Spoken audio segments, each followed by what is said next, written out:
आज हम देखेंगे hormonal control of female sex organ, यानी कि फीमेल बॉडी के अंदर में जो सेक्स ऑर्गन होते हैं उनमें किस तरीके से हार्मोन्स जो होते हैं उनका कंट्रोल होता है, कैसे फंक्शन करते हैं, उन सभी के बारे में आज हम लोग देखेंगे। तो यहाँ पर जो है आप लोग देख रहे हैं हाइपोथैलेमस है। हाइपोथैलेमस ये ब्रेन वाले पोर्शन में पाया जाता है, ठीक है। तो इसका भी एक मैं पिक्चर या फिर जो इमेज है उसको डाल दूंगी, आपको पता चलेगा एग्जैक्ट लोकेशन की कहाँ होता है ये हाइपोथैलेमस, पिट्यूटरी ग्लैंड कहाँ पर होता है, ठीक है। तो यहाँ पर जो ये हाइपोथैलेमस होता है, यहाँ से क्या होता है, गोनेडोट्रोपिन रिलीजिंग हार्मोन, जो कि हम लोग जो hormonal control of male sex organ है उसमें भी देखे थे कि सेम चीज़ हो रहा था। हाइपोथैलेमस से क्या हो रहा था, गोनेडोट्रोपिन रिलीजिंग हार्मोन, जो कि क्या करता है, गोनेडोट्रोपिन पिट्यूटरी ग्लैंड के एंटीरियर पार्ट से क्या है, एंटीरियर और साथ ही साथ जो पोस्टीरियर है सभी पार्ट को ये क्या करता है, हार्मोन रिलीज़ करने के लिए एक्टिवेट करता है, उनको स्टिमुलेट करता है, ठीक है। लेकिन अभी हमें सिर्फ फोकस करना है जो ये पिट्यूटरी ग्लैंड है इसके एंटीरियर पार्ट पर, ठीक है। जो पिट्यूटरी ग्लैंड होता है ये 3 पार्ट में डिवाइड रहता है, एंटीरियर पिट्यूटरी अग्रभाग, पोस्टीरियर पीछे वाला पोर्शन है ये पोस्टीरियर पिट्यूटरी, और बीच वाला जो हिस्सा कहलाता है वो है मिडिल पिट्यूटरी या फिर मिडिल पार्ट, ठीक है। तो यहाँ पर सिर्फ हमें फोकस करना है एंटीरियर पिट्यूटरी पर, जहाँ से दो बहुत ही इम्पॉर्टेंट हार्मोन रिलीज़ होते हैं, FSH फॉलिकल स्टिमुलेटिंग हार्मोन और LH यानी कि ल्यूटिनाइजिंग हार्मोन। यहाँ पर ल्यूटिनाइजिंग हार्मोन का जो फंक्शन है वो क्या होता है, मेन फंक्शन अगर बोला जाए तो वो होता है ओवुलेशन का, ठीक है। ओवुलेशन किसको बोला जाता है, ये चीज़ हम लोग देखे हैं कि जो मैच्योर ग्राफियन फॉलिकल होता है वहाँ से ओवम का निकलना, ठीक है, अंडाणु का निकलना ही क्या कहलाता है, मतलब या फिर एक तरीके से हम लोग क्या बोल सकते हैं, मैच्योर ग्राफियन फॉलिकल से मतलब उसकी दीवार को ये फाड़ कर क्या करता है, जो ओवम होता है वो बाहर निकलता है और कहाँ आ जाता है, बॉडी कैविटी में आ जाता है। साथ ही साथ ये ओवरी वॉल को भी डैमेज करेगा, ठीक है, ओवरी वॉल से भी बाहर निकल कर कहाँ जाएगा, बॉडी कैविटी में आ जाता है। तो इस तरीके से ओवरी से बोल सकते हैं हम लोग, ठीक है, ओवरी से ओवम का निकलना ही क्या कहलाता है, ओवुलेशन कहलाता है, ठीक है। तो यही इसका मेन फंक्शन होता है। उसी तरीके से फॉलिकल स्टिमुलेटिंग हार्मोन का सेम फंक्शन है, जैसे कि मेल में हमने देखा था कि वहाँ पर वो क्या करता, फॉलिकल को स्टिमुलेट कर रहा था, ठीक है, ताकि उसमें मेल गैमीट का फॉर्मेशन हो सके। उसी तरीके से यहाँ पर भी सेम चीज़ है कि फॉलिकल स्टिमुलेटिंग जो हार्मोन होते हैं यहाँ पर ये कुछ फॉलिकल को क्या करते हैं, स्टिमुलेट करते हैं ताकि वो मेल गैमीट का फॉर्मेशन कर सके, ठीक है। तो यहाँ पर हम लोग फीमेल बॉडी में देखते हैं ओवरी में कि जो फॉलिकल के हैं इसके बहुत सारे स्टेजेस दिखाई देते हैं, 4 स्टेजेस देखे हम लोग, है ना, 4 टाइप के फॉलिकल का, जिसमें क्या क्या दिया है, प्रीमोर्डियल फॉलिकल है, प्राइमरी फॉलिकल है, और क्या दिया है, वेसिकुलर फॉलिकल है, और जो मैच्योर फॉलिकल है उसको क्या बोला जाता है, ग्राफियन फॉलिकल, ठीक है। तो इस तरीके से यहाँ पर जो FSH हार्मोन होता है वो ओवरी में आता है, ठीक है, ओवरी में आएगा और यहाँ पर कुछ फॉलिकल को वो क्या करेगा, स्टिमुलेट करेगा, मतलब ओवम फॉर्मेशन के लिए, ठीक है। एक उस साइड को ये क्या करते हैं, फिर घेरने लगते हैं। किस तरीके से हम लोग ओवरी में, ये चीज़ मैं बता चुकी हूँ, ठीक है। उसी तरीके से जो ये फॉलिकल होते हैं, फॉलिकल के द्वारा ही 2 हार्मोन का सिक्रेशन होता है, ठीक है। 2 हार्मोन का सिक्रेशन कौन कौन सा, इसको ये हर में अलग अलग रहता है, किसी किसी में देखोगे तो ये O से स्टार्ट होता है, किसी किसी में देखोगे तो E से स्टार्ट होता है, ठीक है, ऑस्ट्रोजन या फिर एस्ट्रोजन, इस तरीके से आप दोनों ही सही है, दोनों लिख सकते हो। तो 2 हार्मोन का सिक्रेशन होता है, कौन कौन सा, एस्ट्रोजन और प्रोजेस्टेरॉन। तो इन दोनों का जो लेवल है कभी समान नहीं होता है, यानी कि जैसे एस्ट्रोजन का लेवल हाई है तो प्रोजेस्टेरॉन का जो लेवल है वो लो रहता है, या फिर हम लोग बोल सकते हैं कि जो प्रोजेस्टेरॉन हार्मोन है उसका लेवल हाई है तो एस्ट्रोजन जो हार्मोन रहता है उसका लेवल लो रहता है।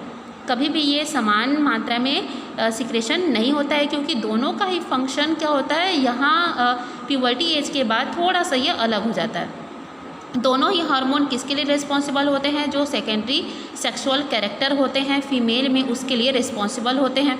ठीक है, मेल में कौन सा हार्मोन होता है? एंड्रोजन। एंड्रोजन और मेन एंड्रोजन कौन होता है? टेस्टोस्टेरोन।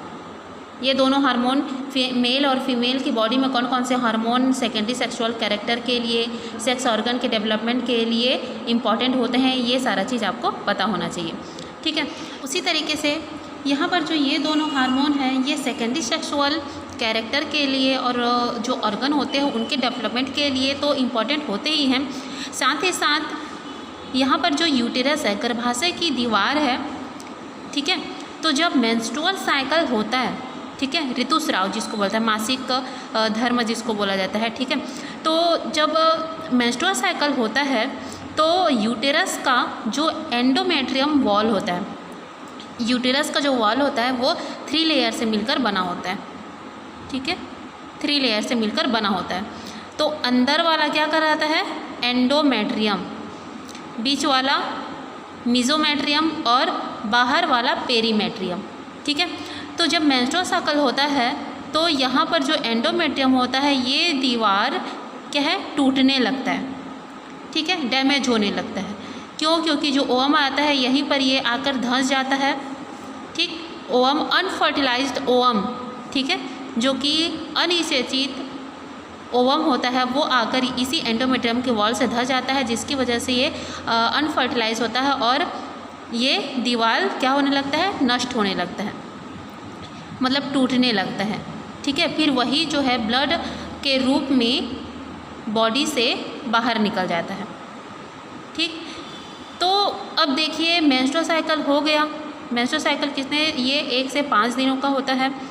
तो जब अब ये मेंस्ट्रुअल साइकिल जो है होने के कारण एंडोमेट्रियम की वॉल क्या हो गई? यहाँ पर टूटने लगेगी, लेकिन इसको फिर से क्या होना है? रिपेयर होना है। ठीक है, रिपेयर होने के लिए यहाँ पर रिस्पॉन्सिबल होता है एस्ट्रोजन हार्मोन। ये इसका फंक्शन क्या होता है कि जब यहाँ पर ये फॉलिकल बनते रहते हैं, ठीक है, फॉलिकल से क्या हार्मोन रिलीज़ हुए? Estrogen hormone. यहाँ पर ये हाई लेवल में रहता है। जब फॉलिकल बनते रहता है तो एस्ट्रोजन हार्मोन का लेवल हाई रहता है, लेकिन प्रोजेस्टेरॉन का हार्मोन क्या रहता है? लो लेवल में रहता है। क्यों? क्योंकि जो प्रोजेस्टेरॉन होता है ये हार्मोन ये फॉलिकल बनने को रोकता है। ठीक है, मतलब क्या बोलना चाहिए? ये नए मतलब फॉलिकल बनने को नहीं बोल सकते, ओवम निर्माण को ये रोकता है। ठीक है, नए ओवम निर्माण जो होना रहता है उसको रोकता है। इसीलिए यहाँ पर ये क्या रहता है? इसका लेवल हाई रहता है, एस्ट्रोजन का लेवल अधिक रहता है। तो ये एस्ट्रोजन का फंक्शन यही होता है कि ये जो एंडोमेट्रियम, यूट्रस की एंडोमेट्रियम की जो वॉल है उसको ये क्या करता है? रिपेयर करने का कार्य करता है। ठीक है, किसके लिए? गर्भधारण के लिए। ठीक है, तो उसी तरीके से प्रोजेस्टेरॉन का भी यही फंक्शन होता है कि ये गर्भधारण के लिए यूट्रस के वॉल को क्या करता है? प्रिपेयर करता है, ताकि जो फर्टिलाइज्ड ओवम है, ठीक है, फर्टिलाइज्ड जो ओवम है वो आकर यहाँ पर क्या है? इम्प्लांटेशन उसका अच्छे से हो सके, रोपड़ जिसको बोला जाता है। ठीक है, तो जब ये हम लोग फर्टिलाइजेशन पढ़ेंगे तो उस टाइम ये आपको अच्छे से समझ में आएगा। लेकिन देखिए यहाँ पर क्या है? एस्ट्रोजन का लेवल हाई है, प्रोजेस्टेरॉन का लेवल लो है। तो ये किस तरीके से जाता है? यहाँ पर एस्ट्रोजन का जो क्या बोलना चाहिए? अधिक मात्रा में इसका सिक्रेशन, मतलब अधिक मात्रा में एस्ट्रोजन हार्मोन चाहिए। तो चाहिए का मतलब ये क्या है? पॉजिटिव फीडबैक देगा। ठीक है, और साथ ही साथ प्रोजेस्टेरॉन का लेवल क्या है? कम मात्रा में चाहिए, तो इसके लिए क्या देगा? नेगेटिव फीडबैक देगा। इस तरीके से है। लेकिन जैसे ही क्या है अगर जो ओवम रहता है वो स्पर्म के द्वारा फर्टिलाइज हो जाता है तो उस कंडीशन में जस्ट अपोजिट हो जाता है। एस्ट्रोजन का लेवल लो हो जाएगा, प्रोजेस्टेरॉन का लेवल हाई हो जाता है। तो उस टाइम प्रोजेस्टेरॉन हार्मोन क्या है? उसके लिए पॉजिटिव फीडबैक भेजा जाएगा। ठीक है, इसका अर्थ यह है कि अगर हार्मोन की अधिक मात्रा चाहिए तो उसका पॉजिटिव फीडबैक भेजा जाता है एंटीरियर पिट्यूटरी को। ठीक है, कि अधिक मात्रा में उसका सिक्रेशन हो, और मान लीजिए उसकी कम मात्रा चाहिए होती है तो उसको नेगेटिव फीडबैक भेजा जाता है। कहाँ? एंटीरियर पिट्यूटरी को ही, कि उसका कम सिक्रेशन किया जाए। ठीक है, तो यहाँ पर जो ओवरी में हार्मोन का सिक्रेशन होता है इसका कंट्रोल 2 हार्मोन के द्वारा होता है, फॉलिकल स्टिमुलेटिंग हार्मोन और LH हार्मोन के द्वारा। उसी तरीके से यहाँ पर जो FSH और LH हार्मोन का सिक्रेशन एंटीरियर पिट्यूटरी से होता है, उनका कंट्रोल होता है गोनेडोट्रोपिक हार्मोन के द्वारा। ठीक है, तो इस तरीके से ये हार्मोनल कंट्रोल फीमेल बॉडी के अंदर होता है, किन में? सेक्स ऑर्गन में।